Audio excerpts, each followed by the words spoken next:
discutir y desahogar este tema de la regla general 1, veamos un ejemplo práctico, real, para demostrar la fuerza legal que tienen los textos de las partidas, la fuerza legal que tienen las notas de sección y la fuerza legal que tienen las notas de capítulo. En este caso se trata de una mercancía ordinaria de la industria textil. Vamos a hacer siempre hincapié en la industria textil. Es el tema que nos ocupa en esta sesión. En este caso, esta mercancía es para demostrar la fuerza legal que tiene una nota de capítulo. Y nuestra mercancía consiste en un cable de filamentos sintéticos de poliamida.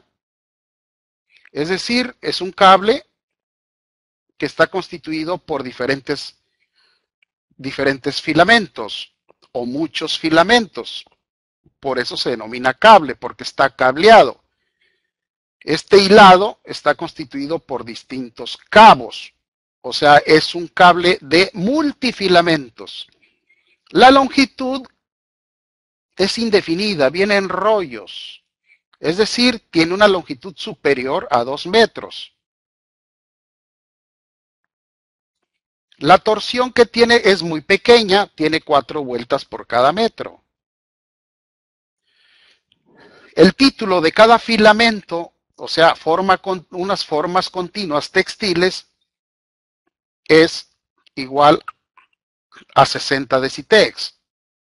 La unidad textil del Sistema Internacional de Medidas para los productos textiles o para los hilados es el TEX. El TEX se define como la cantidad de gramos que existen en un kilómetro de hilado o de filamentos. Es decir, si a mí me dicen que un hilado tiene 80 TEX, significa que ese hilado pesa 80 gramos en 1000 metros de hilo. 60 decitex, bueno, la unidad de decitex es la décima parte de un tex. 60 decitex es igual a 6 tex. Esto quiere decir que estos filamentos que constituyen el cable pesan 6 gramos por cada 1000 metros de filamento. Un parámetro importante en el cual vamos a ser reiterativos, que vamos a poner especial énfasis, es el proceso de estirado al que ha sido sometido esos filamentos. Y ahorita vamos a señalar por qué. El título del cable en su totalidad, o sea, sumando todos los títulos de todos los filamentos que tiene ese cable, es de 22,000 decitex. Con este ejemplo real, vamos a demostrar el carácter indicativo de los títulos de los capítulos. Y por otro lado, vamos a demostrar la fuerza legal que tienen las notas de capítulo, pero pueden ser también una nota de sección o puede ser el texto de una partida.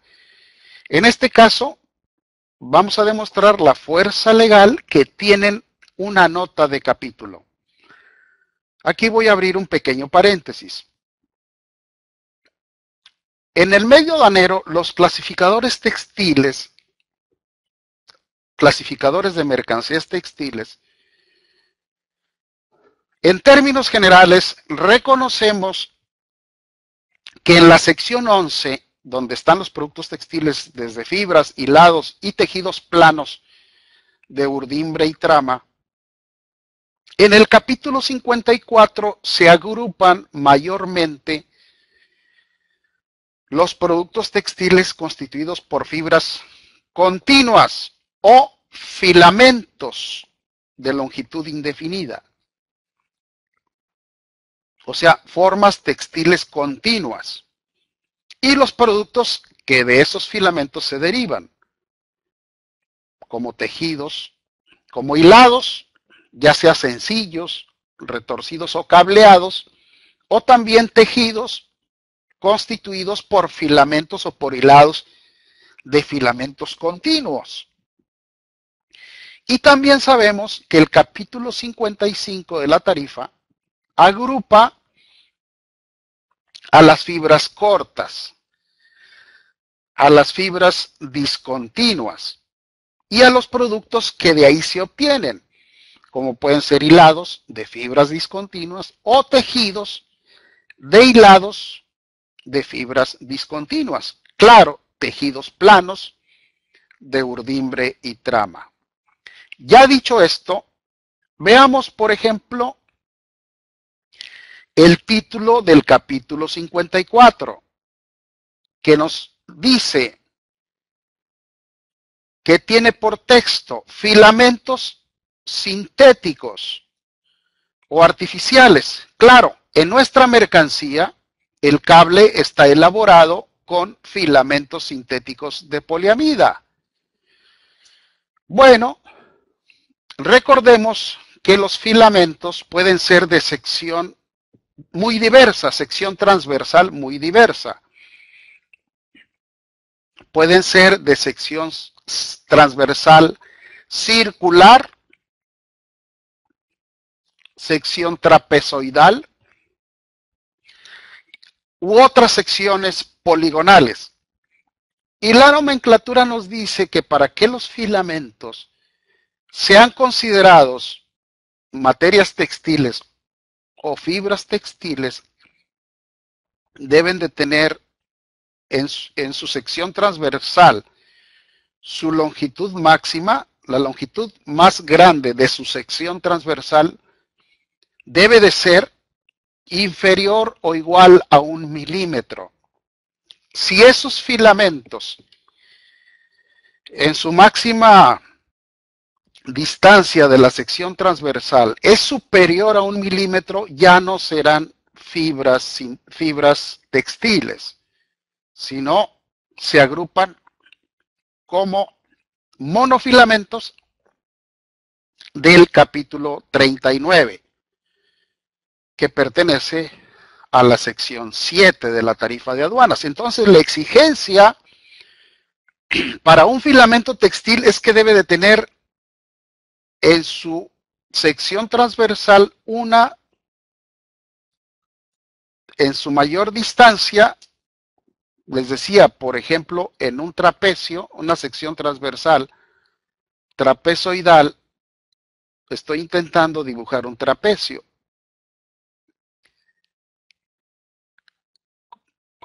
Como si fuera esto un filamento. Podemos proyectar, esta es la sección transversal y aquí podemos proyectar la longitud de ese filamento.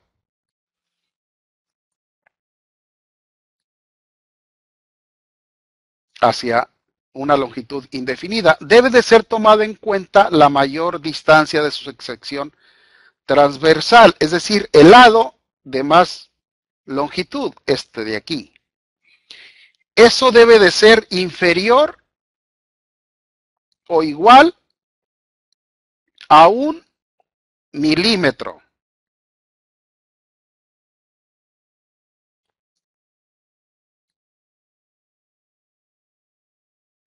Inferior o igual a 1 milímetro. La máxima distancia de su sección transversal. De igual manera para los artificiales. Bueno, en nuestro ejemplo, esos filamentos tienen claro, son filamentos de sección circular. Entonces su diámetro debe de cumplir con un diámetro inferior o igual a 1 milímetro, como es el caso de este ejemplo de estos filamentos de nuestra mercancía en estudio. También el título del capítulo 54 ampara tiras y formas similares de materia textil. La nomenclatura también cubre materias textiles en forma de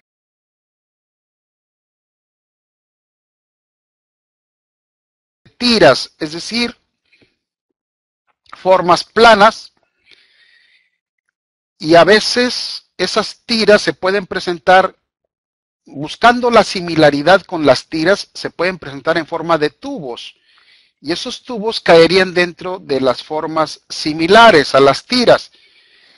La exigencia de la nomenclatura es que para esas tiras y formas similares debe de ser de una anchura aparente inferior o igual a 5 milímetros. Porque si traemos un tubo ya aplanado, es una anchura aparente y la exigencia es que debe ser de esa anchura aparente inferior o igual a 5 milímetros para que esas tiras sean consideradas materia textil. No fibras textiles, sino como materia textil amparada por la sección 11. Bueno, retomando el ejemplo de nuestra mercancía, está constituida por filamentos sintéticos. Y el título del capítulo 54 menciona filamentos sintéticos. Hasta aquí todo va muy bien. Sin embargo, el capítulo 54 contiene dos notas legales que debemos de revisar, que debemos de estudiar, que debemos de escudriñar muy bien qué es lo que dicen esas dos notas legales del capítulo 54, porque podemos encontrarnos sorpresas.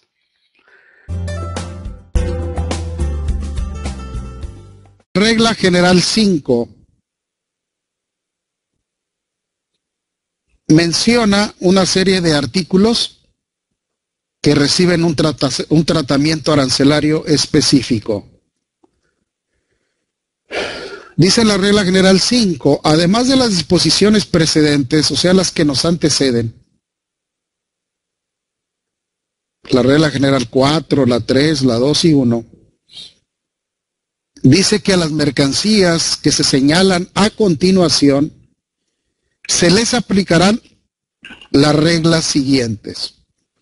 En la primera parte de esta regla general 5 se habla de los estuches, es decir, aquellos contenedores o continentes que guardan y que han sido especialmente concebidos para guardar determinados artículos.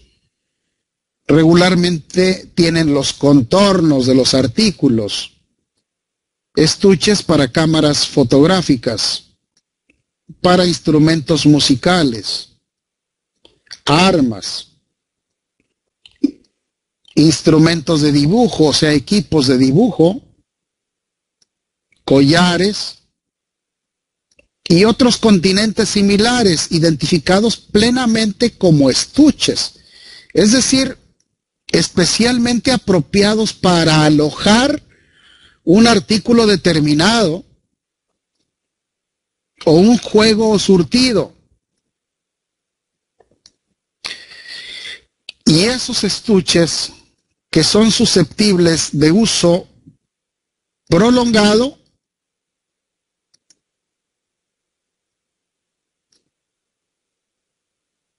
y que regularmente se presentan con los artículos que alojan,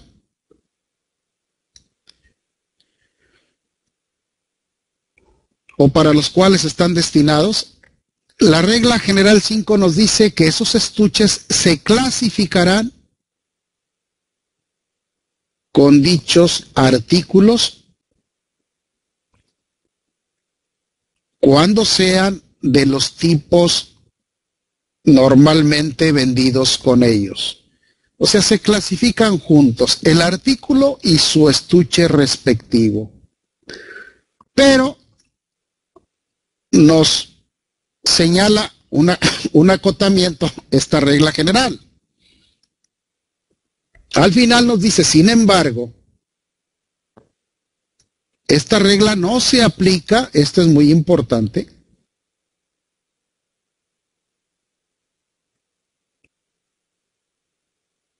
o sea, esta regla de los estuches no se aplica en la clasificación de los estuches o continentes que confieran al conjunto, o sea, al contenido y al estuche, el carácter esencial. Es decir, podemos encontrarnos un estuche sumamente valioso donde el estuche mismo o el continente tenga carácter esencial, es el elemento principal, más que el artículo que está alojando. Y en este caso nos podemos encontrar con continentes muy valiosos, como pueden ser de piedras preciosas o de metales preciosos, etcétera. Ahí el estuche o continente confiere al conjunto el carácter esencial. Entonces, esta regla no se aplica para esos casos. El continente seguirá, en este caso, si le confiere el carácter esencial al conjunto, seguirá su propio régimen de clasificación. O sea, clasificaremos en todo momento, si ese es el caso, a el conjunto como continente, porque sobrepasa con mucho al valor del artículo.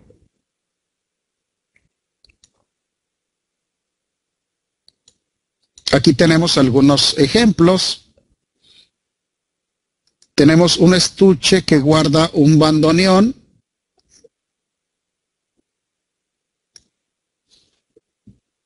un artículo musical, un estuche que guarda y aloja bolígrafos, plumas, fuente, etcétera. Para la escritura se clasifica el estuche junto con los bolígrafos o con las plumas fuentes. Igualmente en el caso del bandoneón, el estuche junto con el artículo musical o el instrumento musical. Del lado derecho tenemos un estuche que aloja una guitarra. Se clasificará a título de guitarra junto con su estuche correspondiente. Ese es el mensaje sustantivo de la regla general 5.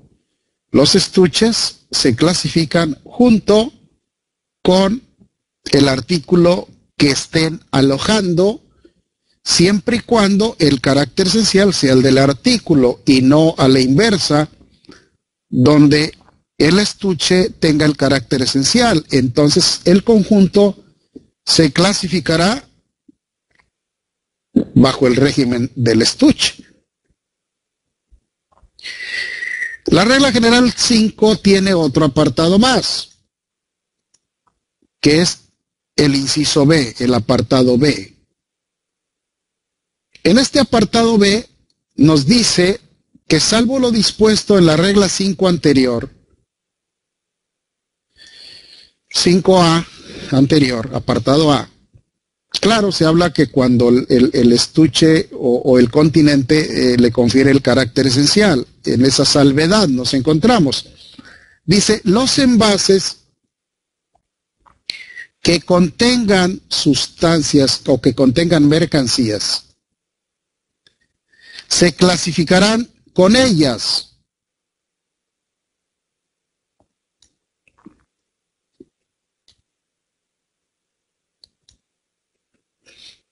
Cuando sean de los tipos normalmente utilizados para esa clase de mercancías. Y en este ejemplo mostramos el caso de los tambores o envases que guardan productos químicos, que pueden ser estos tambores de 200 litros o 55 galones de acero común o de acero fino al carbono, pero pueden también ser envases, tambores de plástico, cuñetes de cartón, etcétera. Nos dice que los envases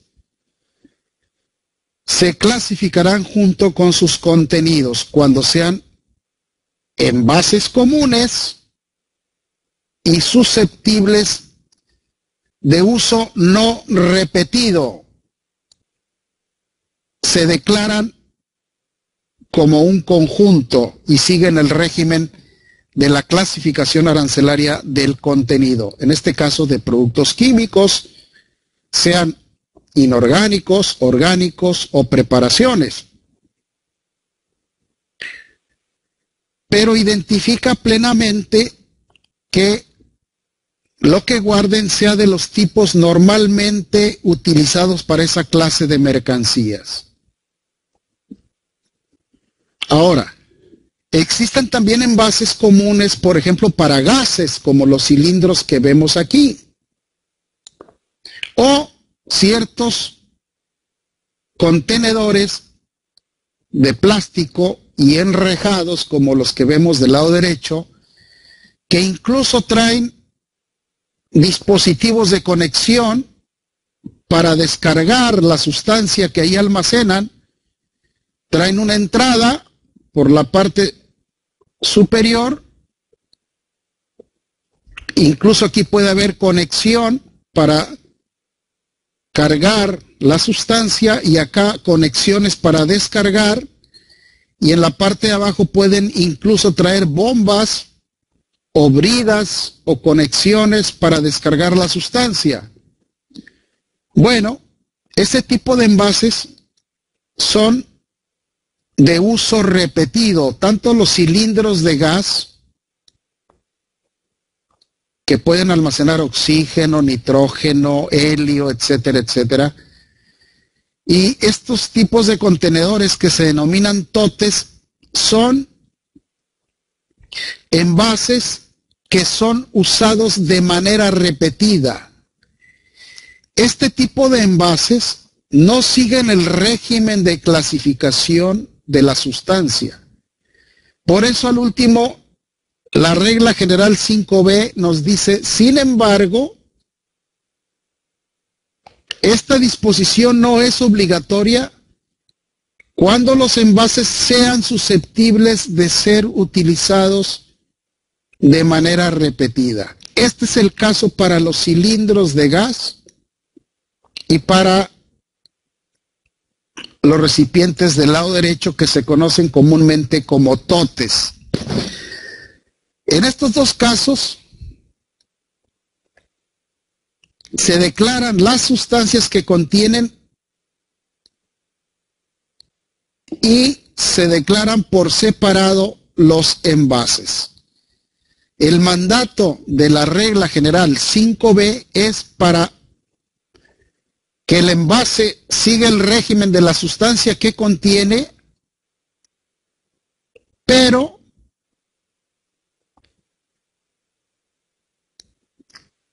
cuando son de uso no repetido. Este tipo de envases